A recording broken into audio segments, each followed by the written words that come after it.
Hello everyone, this is Jason Rutberg. Hopefully you know me by now. Got something to share with you. Basically, the assessment that I've certainly come to, and many others, is that we, like Congress, have become infected. When you have an infection, the question is, what do you do? Well, what have we been taught to do? Let's put it that way. We've been taught to annihilate that infection. We've been taught to drug ourselves, to take antibiotics, kill the infection as quick as you possibly can. Well, that may not be the best way to go about taking care of infections. It's certainly the quickest. It does kill a lot of good bacteria. You do have to take acidophilus and all of that sort of stuff to kind of build back up your good bacteria. But the bottom line is, that's our Congress. We need to wipe them out. Almost wholesale at this point. And then what we need to do is we need to focus on getting some people in there who are less corruptible. I didn't say uncorruptible. I said less corruptible. I mean, we have to basically start to assume, under no uncertain circumstances, that the longer a person stays in office, the more they become infected. So what does that mean?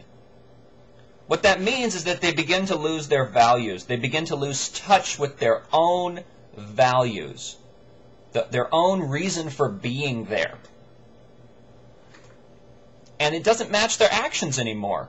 Their values don't match their actions one bit. They've allowed other people to jump in there, to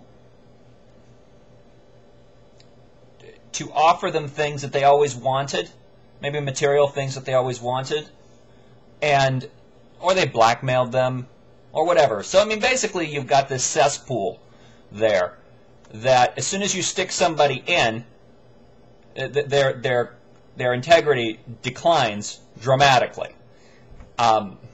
So what does that mean for us? Well, what that means is that we're in deep trouble. If you go to www.usa180.org and you look at how much trouble we are in, you will get mad. We're not talking about political candidates in terms of presidential candidates. We're way, way beyond that. I mean, Ron Paul has the right idea. Ralph Nader, allying with all of the non-Democrat, non-Republican aligned presidential candidates.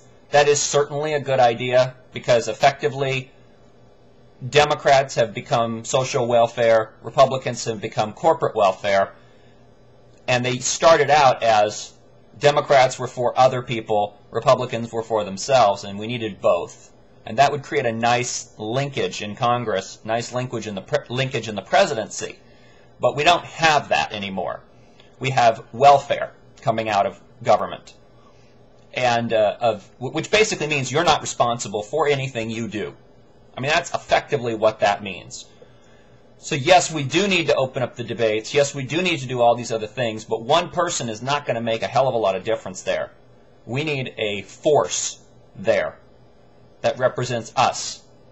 And 6 people voting Protect the First Amendment are about 6 people who represent us there.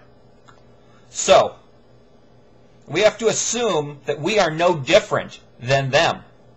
Many of us, too, would become corrupted. If somebody threw material wealth at us, if somebody threw everything we always wanted, or sex, or, whatever, blackmail, we've got some weird skeleton in our closet, and they go and dig it up, and, they blackmail you. We have to assume that we're corruptible, too.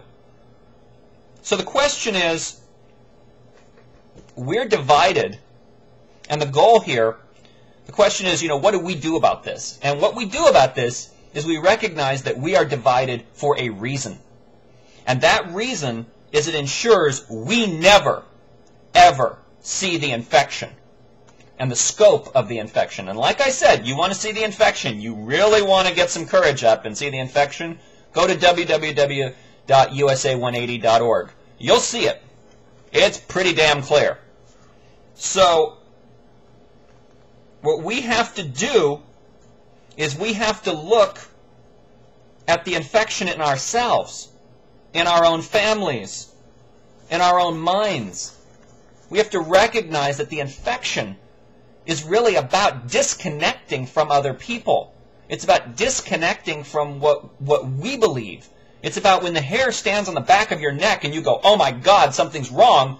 Somebody says, oh no, everything's fine. And you're like, okay, everything's fine. It's crazy. It's flat out crazy.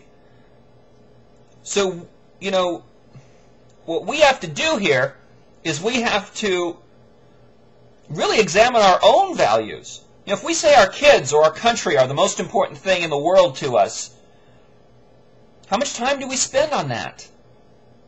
Do we even trust other people to work with other people to spend on the things that we care about anymore?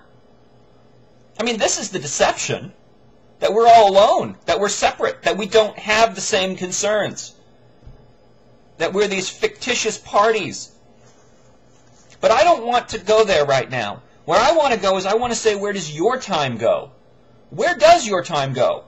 How do you spend your time? How do you match what you believe in? How have you become infected? That's what I want you to put in the comments. How have you become infected? How does your value system no longer align with your own life? You care about your kids 100%? How much time do you spend with them? Do you spend 10% of your time with them? I mean, this is where it starts, people. It starts right with you.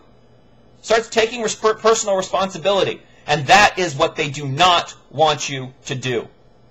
Because if you don't take personal responsibility, you're a puppet.